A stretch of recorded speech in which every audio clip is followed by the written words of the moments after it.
मंचावर उपस्थित असलेले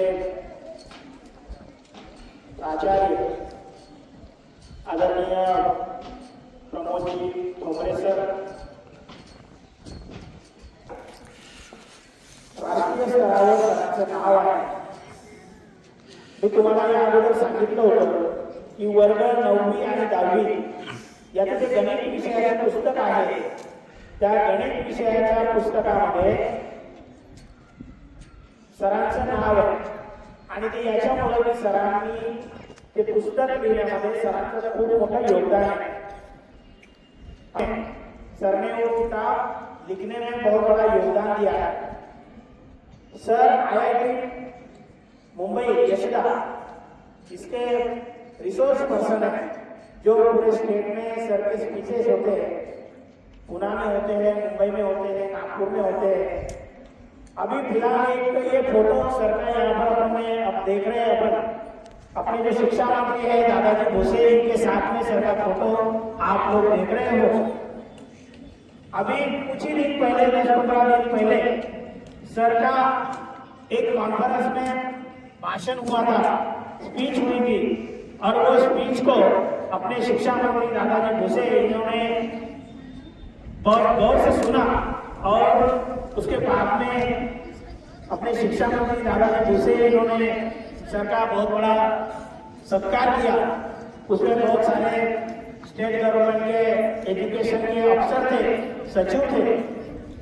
तो आपके सामने जो सर बैठे हुए हैं, इनका कद बहुत ऊंचा है और ऐसे इसमें आप अगर एक मिनट का समय है, उनके लिए सिर्फ 10 मिनट का अलग एक ग्रुप में सेशन होगा, सिर्फ 10-15 मिनट का. तो टीचर लोगों ने ये बात ख्याल रखना है कि ये होने के बाद सर अपने से टीचर लोगों के साथ 10 या 15 मिनट बात करने वाले एजुकेशन के बारे में.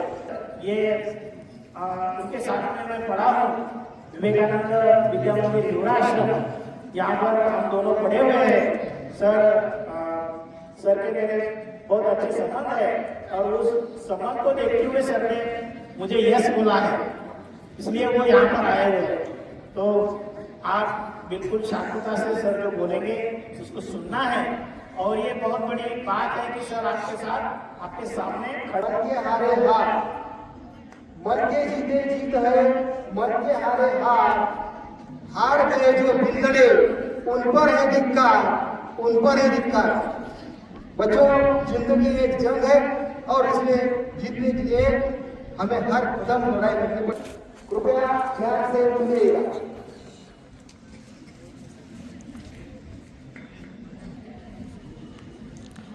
सर्वप्रथम ज्यांनी मुलींचं शिक्षण सुरू केलं अशा सावित्रीबाई फुलेंच्या प्रतिमेला या ठिकाणी अभिवादन करतो की ज्यांनी जर मुलींना शिक्षणाची द्वारा खुली करून दिली नसती तर आज बहुसंख्य प्रमाणामध्ये ज्या मुली या ठिकाणी दिसतात ते आपल्याला या ठिकाणी दिसल्या नसत्या. या कार्यक्रमाच्या निमित्तानं सर, त्याचप्रमाणे मंचावर उपस्थित सर्व शिक्षक वृंद, उपस्थित सर्व शिक्षक, प्राध्यापक, कर्मचारी वृंद आणि माझ्या बाल विद्यार्थी मित्रांनो,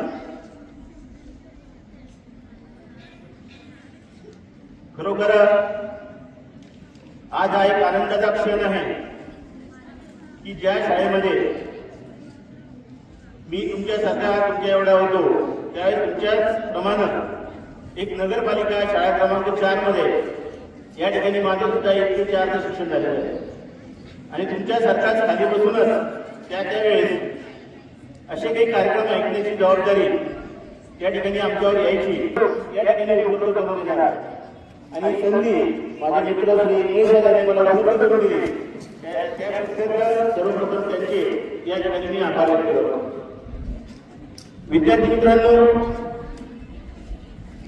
नवीन येणारे शैक्षणिक धोरण आहे, निश्चितच तुम्हाला त्याचा चांगल्या पद्धतीचा फायदा या ठिकाणी मला दिसून येत आहे. जर कदाचित हे शैक्षणिक धोरण आलं नसतं तर आपली जी शाळा आहे ही PMC अंतर्गत त्या ठिकाणी झाली नसती. पर्यायीने आपल्याला ज्या शैक्षणिक सुविधा मिळत आहेत त्या शैक्षणिक सुविधेपासून आपण वंचित राहिला. म्हणून या शैक्षणिक धोरणामध्ये बरेचसे बदल आपल्यासाठी त्या ठिकाणी आलेले आहेत. त्याची थोडीफार माहिती मी या ठिकाणी आपल्याला देणार आहे. पहिलं धोरण हे साधारणतः 1968 मध्ये तत्कालीन पंतप्रधान इंदिरा गांधी यांच्या कार्यकाळामध्ये त्या ठिकाणी आपल्या देशामध्ये लागू झालं. परंतु इंग्रजांचं वर्चस्व आपल्या देशावर असल्यामुळं त्या धोरणामध्ये मॅकेलेची जी संस्कृती होती तिचा बराचसा पडसाद त्या धोरणामध्ये होती. घोकंपट्टी करणे, घोका आणि होका ही शिक्षण प्रणाली त्याच्यामध्ये होती. त्याच्यानंतर काही काळानंतर 1986 मध्ये दुसरं शैक्षणिक धोरण आलं. त्याच्यामध्ये सुद्धा बरेचसे बदल त्या ठिकाणी झाले आणि ते सकारात्मक बदल घेऊन आपला भारत हा देश हा मार्गक्रमण त्या ठिकाणी करत राहिला. तब्बल 34 ते 35 वर्षानंतर 2020 मध्ये 21व्या शतकाच्या सुरुवातीला परत एक नवीन राष्ट्रीय शैक्षणिक धोरण त्या ठिकाणी तयार झालं. हे शैक्षणिक धोरण तयार होत असताना 21व्या शतकामध्ये भारताचं स्थान हे अग्रस्थानी त्या ठिकाणी असलं पाहिजे. जसे आपल्या देशाचे माननीय राष्ट्रपती मिसाईल मॅन अब्दुल कलाम यांना अभिप्रेत होतं की भारत हा देश पूर्ण देशामध्ये एक जागतिक महासत्तात्व देश म्हणून त्या ठिकाणी उदयास येणार आहे. यासाठी लागणारा जो कालावधी आहे तो कालावधी या शैक्षणिक धोरणामधून त्या ठिकाणी आपल्याला अभिप्रेत आहे. म्हणून 2017 मध्ये सुरू झालेल्या या शैक्षणिक धोरणाची सुरुवात की त्याचे अध्यक्ष माननीय कस्तुरी रंजन या ठिकाणी होते. त्यांनी खूप पूर्ण अभ्यास करून 2020 मध्ये या शैक्षणिक धोरणामध्ये त्या ठिकाणी सुरुवात केली. अजूनही पूर्णपणे हे शैक्षणिक धोरण अंमलात आलेलं नाहीये, परंतु त्याची सुरुवात आपल्याला या ठिकाणी होताना दिसते.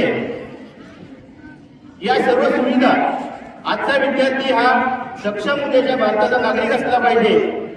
सर्व विषयांना घेऊन हे धोरण त्या ठिकाणी तयार झालेले आहे.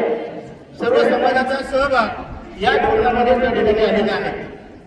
प्रामुख्यानं या धोरणामध्ये सर्वांसाठी गुणवत्तापूर्ण शिक्षण हे कसं राहील हा मानबिंदू त्या ठिकाणी सर्वप्रथम घेतला गेला. सामाजिक आणि आर्थिक पार्श्वभूमीचा विचार न करता प्रत्येक विद्यार्थ्याला उच्च दर्जाचं शिक्षण त्या ठिकाणी मिळालं पाहिजे.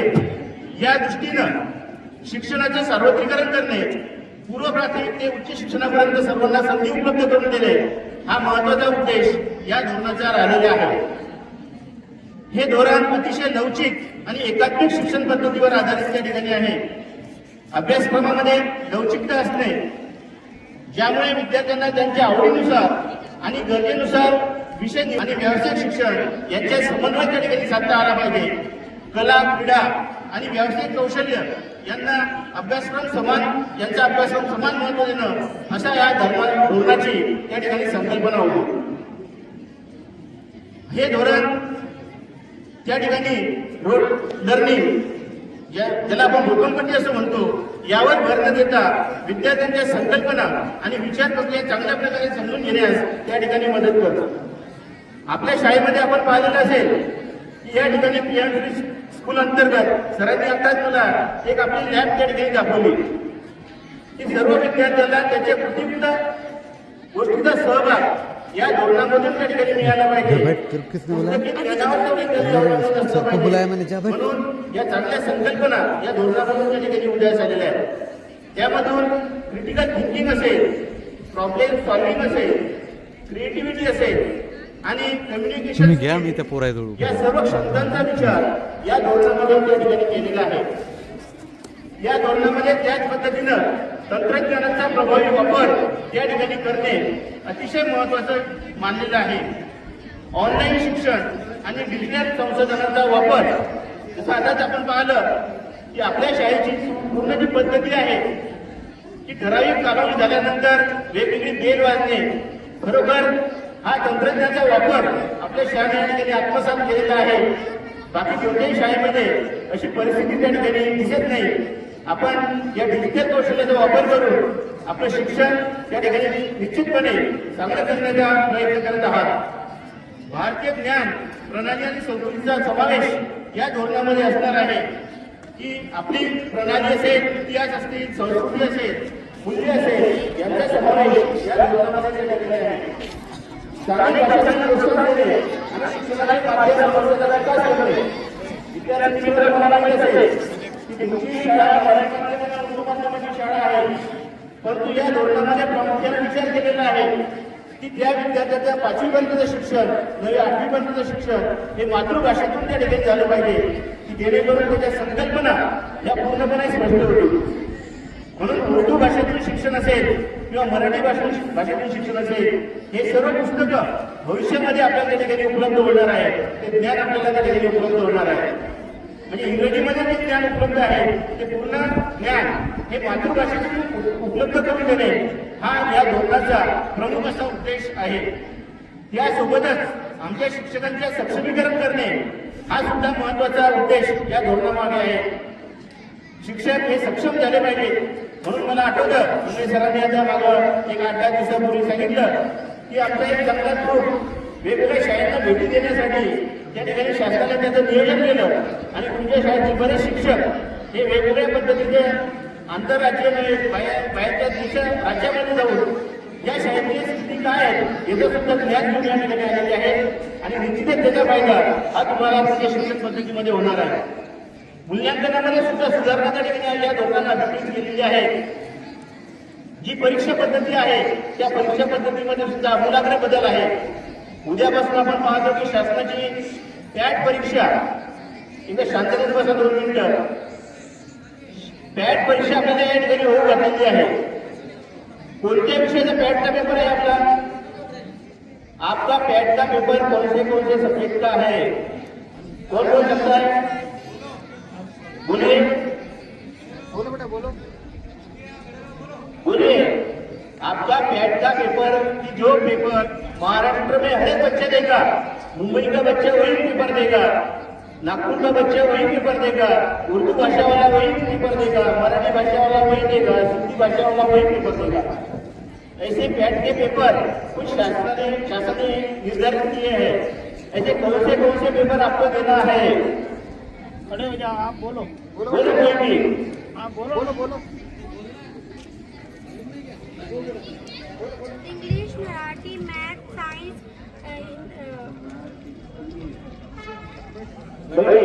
भाषा विषय और मैथ्स के पेपर अपने पैट के पेपर होने वाले हैं. जो पेपर निर्धारित टाइम टेबल के अनुसार पूरे महाराष्ट्र में एक ही दिन को होंगे. आपका मूल्यमापन उसी धरती पर होगा. सभी बच्चों का मूल्यमापन उसी धरती पर होने वाला है.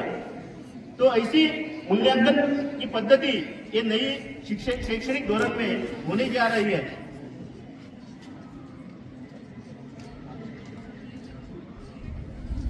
बाद में उच्च शिक्षणातील बदल जो हायर एजुकेशन आपको लेना पड़ता है उसमें भी बहुत सारे बदलाव ये शैक्षणिक धोरण के अंदर होने वाले हैं. त्यानंतर बालकांच्या सुरुवातीच्या वर्षावर लक्ष केंद्रित करणे. जैसे आप देखते हैं कि नर्सरी से 2nd स्टैंडर्ड तक एक गट उसमें है, 3rd स्टैंडर्ड से 6th स्टैंडर्ड तक, बाद में 7 से 8 तक, 9 से 12 तक, ऐसा 5+3+3+4 ऐसी शिक्षा प्रणाली नई नीति से आने वाली है. पहले जो शिक्षा प्रणाली थी अपनी वो 10+2 थी. डायरेक्ट पहले में अपन आए तो 10वीं तक अपन बाहर निकलते थे, फिर 11-12 होता था. लेकिन अभी 5+3+3+4 ऐसी शिक्षा नीति आने वाली है. उसमें जो प्राथमिक शिक्षण है उसमें ज्यादा भर ये राष्ट्रीय शैक्षणिक धोरण के अंदर होने वाला है. बऱ्याचशा काही प्रशासकीय सुधारणा सुद्धा या धोरणाच्या माध्यमातून या ठिकाणी होणार आहे. त्यासाठी शिक्षण क्षेत्रातील नियम आणि प्रशासकीय प्रक्रियेला बदलण्यास त्या ठिकाणी सुरुवात झालेली आहे. त्यामध्ये पारदर्शकता आणि उत्तरदायित्व हे सुद्धा त्या ठिकाणी निर्धारित झालेलं आहे. अशा या धोरणाचे सर्व गोष्टी जर सांगितलं तर आपल्याला या ठिकाणी दिवस सुद्धा पुरणार नाही. परंतु विद्यार्थी मित्रांनो, हे नवीन येणारं शैक्षणिक धोरण नवीन दिशा, नवीन आशा त्या ठिकाणी घेऊन येणार आहे. त्यामुळं या नवीन शैक्षणिक धोरणाला अनुसरून तुमचं भाग्य आहे की भविष्यामध्ये या धोरणानुसार तुम्हाला शिकायला मिळणार आहे. आमच्या वेळेस आम्ही शिका आणि होका आणि ओका या शिक्षण प्रणालीवर त्या ठिकाणी शिकलो, परंतु तुम्हाला आता ऍक्टिव्हिटी बेस्ड लर्निंग त्या ठिकाणी आलेलं आहे. ज्यावेळेस आम्ही पुस्तकाचं काम करत होतो, मॅथ्सच्या विषयामध्ये मी काम केलं, त्यावेळेस तुम्हाला माहित असेल की आता ऍक्टिव्हिटी त्याच्यामध्ये आहेत. बऱ्याचशा आपल्या अनुरूप असे एक्झाम्पल्स त्या ठिकाणी आहेत, क्रिएटिव्ह थिंकिंगचे एक्झाम्पल्स त्या ठिकाणी आपण टाकलेले आहेत. या सर्व गोष्टींचा विचार या धोरणाला अनुसरून त्या ठिकाणी केलेला आहे. या धोरणाच्या संदर्भात तुम्हाला जास्त बोलणं त्या ठिकाणी खूप काही माहिती देणं हे म्हणजे तुम्हाला ती माहिती हळूहळू त्या ठिकाणी होणार आहे. त्या संबंधित धोरणासंबंधी जी काही माहिती आहे ती माहिती मी या ठिकाणी सांगितलेली आहे. काही विद्यार्थ्यांच्या दृष्टीनं त्या ठिकाणी आपल्याला आयुष्यामध्ये काय करावं लागतं, कशा पद्धतीने शिक्षण त्या ठिकाणी आपण घेणार आहोत, या दृष्टीने सुद्धा आपण थोडाफार विचार या ठिकाणी करणार आहोत. विद्यार्थी मित्र, ज्यावेळेस तुमचं शालेय शिक्षण जीवन खूप महत्वाचं त्या ठिकाणी आहे. तो काळ जेव्हा तुम्ही नवीन गोष्टी शिकता, तुमचे मित्र बनवता आणि तुमच्या भविष्याची तयारी करता, त्यामुळे तुमच्या वेळेचा सदुपयोग करणे खूप महत्वाचं आहे. सरांनी सांगितलं की वेळ हा अत्यंत मौल्यवान वस्तू आहे की जी दररोज आपल्याला मिळत असते. आपण ज्यावेळेस झोपेतून उठतो त्यावेळेस आपल्याला 24 तास त्या ठिकाणी मिळत असतात आणि 24 तासाचा उपयोग आपण जर झोपताना कशा प्रकारे 24 तास घालवले हे जर दररोज झोपताना विचार केला तर निश्चित तुमचं आयुष्य त्या ठिकाणी चांगलं होणार आहे. या दृष्टीने अभ्यासाच्या बाबतीत काही मुद्दे मी या ठिकाणी सांगणार आहे तुम्हाला की नियमित अभ्यास करा. दररोज झालेला जो अभ्यास आहे तो दररोज झालेला अभ्यास आपण त्या ठिकाणी घरी जाऊन त्याला रिव्हिजन केली पाहिजे, त्याचा सराव केला पाहिजे. त्यामुळे निश्चितच तुमच्या ज्ञानामध्ये त्या ठिकाणी भर पडणार आहे. या दृष्टीने तुमचं वेळेचं नियोजन त्या ठिकाणी असलं पाहिजे. प्रत्येक वेळेचं नियोजन काटेकोरपणे जर आपण केलं तर निश्चितपणे तुम्हाला येणाऱ्या भविष्यात संधी या चांगल्या पद्धतीने त्या ठिकाणी उपलब्ध होणार आहे. प्रत्येक अभ्यास हा समजून त्या ठिकाणी करा. कोणती गोष्ट समजून घ्या. ज्यावेळेस आपल्याला शिक्षक आपल्या वर्गामध्ये शिकवतात त्यावेळेस फक्त आलेला दिवस गेलेला दिवसासारखा त्या ठिकाणी नसला पाहिजे. दररोज जो कंटेंट आहे, जो टॉपिक आहे तो सर्व विद्यार्थ्यांनी त्या ठिकाणी समजून घ्यावा, त्याच्यावर थोडं चिंतन करावं, मनन करावं, आपल्या स्वतःच्या नोट्स तयार कराव्या. दररोज जे आपण काही शिकतो तर त्या ठिकाणी आपण सर्वांनी त्याच्या नोट्स त्या ठिकाणी प्रामुख्याने तयार केल्या पाहिजे. याच्यामध्ये आपला सराव महत्वाचा आहे. गणित विषयासारखा विषय असेल, विज्ञान विषयासारखा विषय असेल तर या विषयासाठी जेवढा तुम्ही सराव करता तेवढा सराव त्या ठिकाणी आपल्याला त्या ठिकाणी विषयाची समृद्धी मिळवण्यासाठी त्या ठिकाणी कारणीभूत असेल. काही परीक्षा आपल्या सोबत आलेले आहेत. येणारा कालखंड हा परीक्षेचा त्या ठिकाणी आहे. आने वाले दिन में आप बहुत सारे एग्जाम देने वाले हैं. जो साल भर आपने पढ़ाई की उसका मूल्यांकन ये एग्जाम की ओर से होने वाला है. उसके लिए अपन ने जो पिछले साल की प्रश्नपत्रिका रही थी वो उसका सराव निश्चित रूप से करना चाहिए. उसमें अपने को आगे क्या एग्जाम में कौन से प्रश्न आने वाले हैं उसका सुधार होने वाला है. एकाग्रता जी महत्वाची आहे. या ठिकाणी आपल्याला एकाग्रता हा अत्यंत महत्वाचा आहे. तुम्ही या ठिकाणी बरेचसे विद्यार्थी खूप छान शांततेने बसले आहेत. त्यांनी निश्चितपणे एकाग्रता साधण्याचा प्रयत्न केला पाहिजे.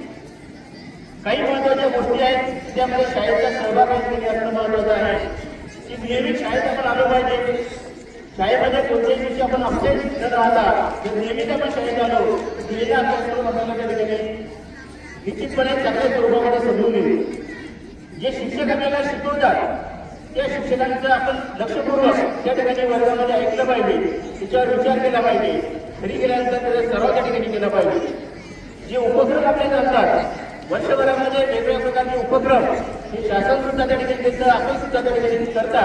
या प्रत्येक उपक्रमामध्ये आपण चांगल्या पद्धतीने सहभाग त्या ठिकाणी दिला पाहिजे की आलेली संधी तिथे सोनं कसं होईल याचा विचार सर्व विद्यार्थ्यांनी त्या ठिकाणी केला पाहिजे. सर्वात महत्वाचं शिस्त आपण पाहिली पाहिजे. विद्यार्थी मित्र, या वयामध्ये जर आपल्या अंगी जर कोणते विषय शिस्त लागली तर निश्चितपणे भविष्यामध्ये आपल्याकडे कोणत्याही प्रकारचे गैरप्रकार त्या ठिकाणी घडणार नाही आणि एक सक्षम नागरिक आपण भारताच्या त्या ठिकाणी होऊ. त्यासोबतच आपला व्यक्तिगत विकास जर चांगला करायचा असेल तर निश्चितपणे एक चांगला मित्र आपल्याला बनवा की तो मित्र आपल्या आयुष्यामध्ये त्याची आपण कुटुंबाच्या गोष्टी शेअर करू शकलो पाहिजे. वेळेचा सदुपयोग करा. त्याचप्रमाणे नियमित व्यायाम करा. दररोज किमान आपला व्यायाम त्या ठिकाणी असला पाहिजे.